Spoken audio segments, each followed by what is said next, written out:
Magandang araw mga kakotsero. Ito na naman po ang inyong lingkod na si Jigs na magbibigay sa inyo ng giya ngayong araw ng Miyerkules. Ngayon po ay August 20, 20 and 25. At meron po tayong pitong magagandang karera at ang start time po natin ay alas 5 ng hapon. Uulitin ko po, itong aking giya ay purely review and analysis ko lamang at walang halong information. Congrats po sa mga tumama Sabado at Linggo. Medyo nakuha natin yung mga dihado.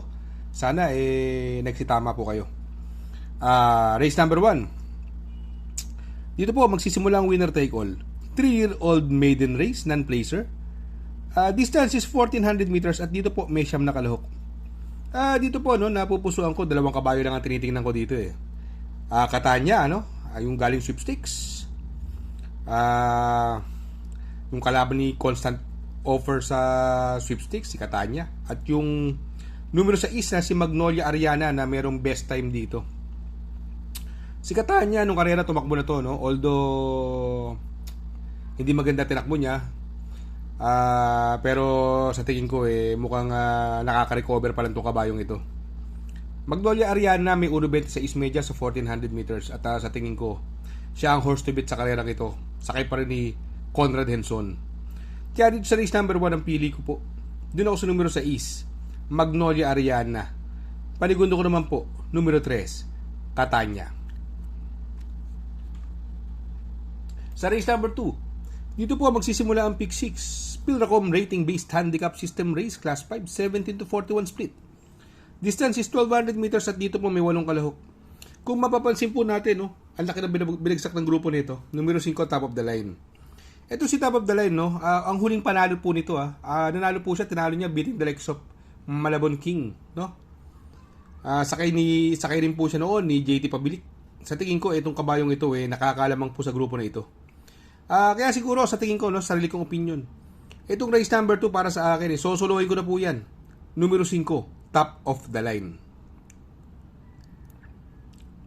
Sa race number 3, dito po magsisimula ang pick 5, Pilracom rating based handicap system race class 5, 17 to 41 split. Distance is 1200 meters at dito po mayroon po tayong 8 kalahok. Itong karerang ito, napansin ko lang, ang ganda ng numero ngayon nito, marangal, Sakay ni Michael De Jesus, numero 1. Paglundag, bandera. Ang nakikita ko medyo mabilis na pwedeng humabol sa kanya ay sina Iron Hook at si Batang. Pero sa tingin ko may pwedeng mahabol siya or pwedeng maiksi ang distansya, makachamba. Ang tingin ko mga bumaba ng laban dito, yung Magical Sap na sakay ni Christian Advincula. Sa tingin ko, ito siya ang madalyamado rito. At yung numero 5 na bumaba rin ng laban, yung Shining Angel na sasakay ni AB Serious. Medyo sobrang gaan na ng laban na ito. May nakikita lang ako magandang dihado, yung Avenue Shopper, sakay ni Ison.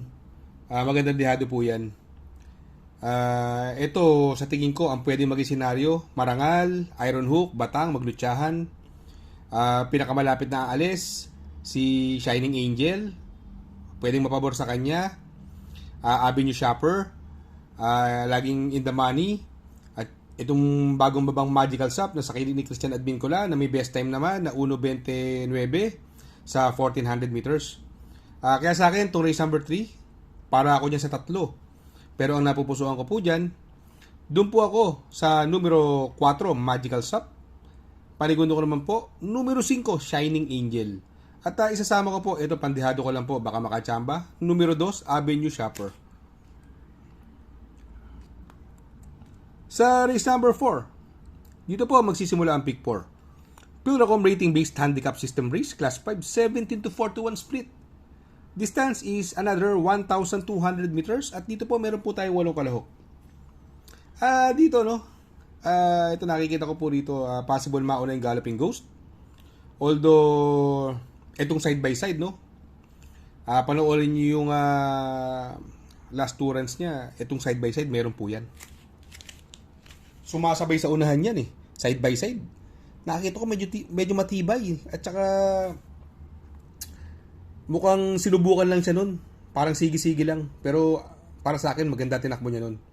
Para sa akin horse to watch po yan. Magandang long shot po yan, mga kakotsero. Abangan nyo po. Baka makachamba po. Pakisama na lang po. Baka kursunada nyo. Yung side by side na yan. Nasakay ni Apprentice A.R. Ramos. Dito possible scenario. Pwede mauna yung Galloping Ghost. Pwede rin siyang masundan agad ni Warhammer at saka ni Golden Jaraywa. Ito si Warhammer, medyo lamang sana. Ang problema, napakabigat ng timbang, 57, sakay ni JT Pabilik. Alam naman natin pagka mga ganyan ng timbang, madalas natatalo. Pero sana hindi po matapat yung pagkatalo niya, sana manalo. Ang tingin ko pwede magbigyan ng laban yung bagong baba rin po, yung Monument na sakay ni Christian Advincola. Kaya na 57 din ng timbang. Alam naman natin pag manggagaling sa huli, mabigat. Habang tumatagal niya at nagpapagalit, lalong bumibigat yung timbang. Medyo nahihirapan. Ito naman make a difference.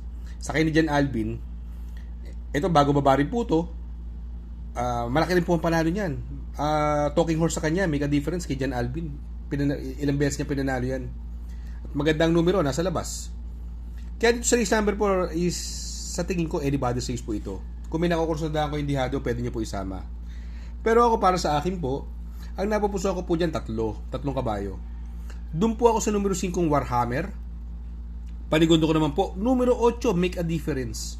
At isasama ko po pandihado, bago baba. Tulad na sinabi ko kanina, baka makachamba. At meron nito. Numero 1, side by side.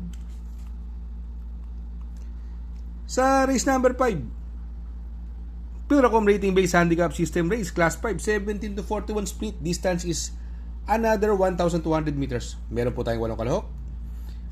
Sa laban na ito balita ko nung nakaraan mukhang inayaw lang to. Numero 5, Etnad. Pag nilabas po to, sa tingin ko, mahirapan talunin. Mukhang lamang na lamang ito basta labas. Yung Etnad, no? Sakay pa ni Jomel Storke. Bigyan na po ng importansya yan. Sa tingin ko, lamang talaga yan.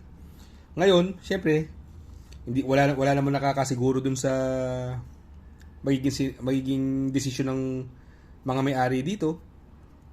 Ako sa tingin ko, kung magpo-protection ako yung early bird, itong early bird ito giant killer ito. At nung tumanda ito, laging Ed Jordan Guerra, no? At ilang beses din na ipanalo ni Ed Jordan Guerra yan, early bird. Magaling sa kanya to. Naibalik niya yung buti ng konti itong sa early bird. May tsamba po yan. Maganda diado. Ito namang Iceman. Ito hindi na grupo to, no? Sakay ni Apprentice JC Balicol. Medyo malaki na rin ang binaba ng grupo nito, Iceman. Bigyan na ng importansya na may-ari to. Sa tingin ko, malaki rin ang chance niyan, Iceman. Sakay ni JC Balicol. Kaya sa race number 5, ang pili ko po, doon ako sa numero 5, Etnad. Paligundo ko naman po, numero 4, Early Bird.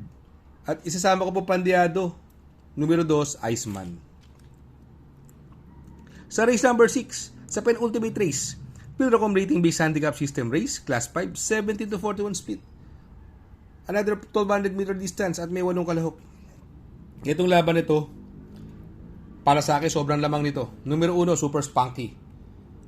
Binigay na po kay Jomel Storke. Maganda numero. Numero 1, maiksi ang distansya. At hindi naman masyado mabigat ang timbang. Sa tingin ko, nakakalamang talaga ito.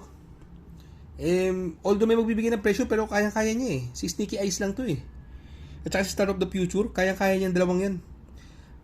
Sa tingin ko, kung magpo-protection lang ako sa sarili ko opinion, yung numero 5, Jeng Sad Enough, na papatubay na Arce Baldonado. Talking horse naman sa kanya to, Jeng Sad Enough. Although may bumaba rin ng laban, yung numero 2, si Namayan, sa Bumbong Villegas, kaya lang may bisyo sa aparato yan. Minsan, ang tagal lumabas no? Bago lumimate, baka nasa meta na. Kaya dito sa race number 6 ang pili ko po.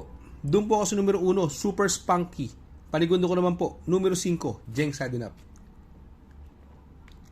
Sa race number 7, sa last and final race, Puracom rating based handicap system race, class 4, 42 to 56 split. Distance is muli 1,200 meters at may 8 kalahok. Dito napupusuan ko po rito yung mababa sa laban. Numero 5, Eyasaki, no? Kaya lang sana si GL Sego Jr. ang gawin niya rito.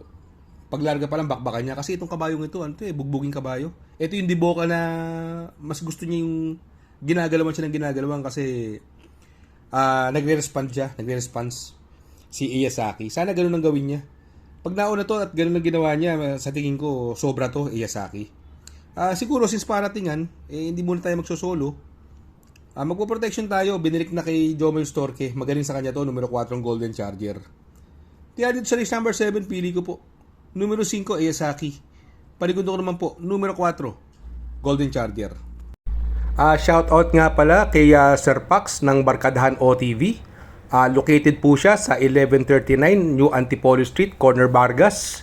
Malapit lang po sa Abad Santos, yung bagong ginawang tulay. Very convenient and attentive po ang mga tao. Pwede po kayong mag-EB at party while betting on racing. Shout out kay Sir Arnel Mendoza. Please support his channel. Shout out po Sir Arnel Mendoza. Good luck mga kakutsero. Sana po matapat ang ating giya at yung mga nakasunod. Sana po ay magsitama po kayo. Ako yung makikiusap lamang at makikisuyo sa inyo na please like, share, subscribe, and hit the notification bell para update kayo sa aking mga giya. Good luck po and happy racing!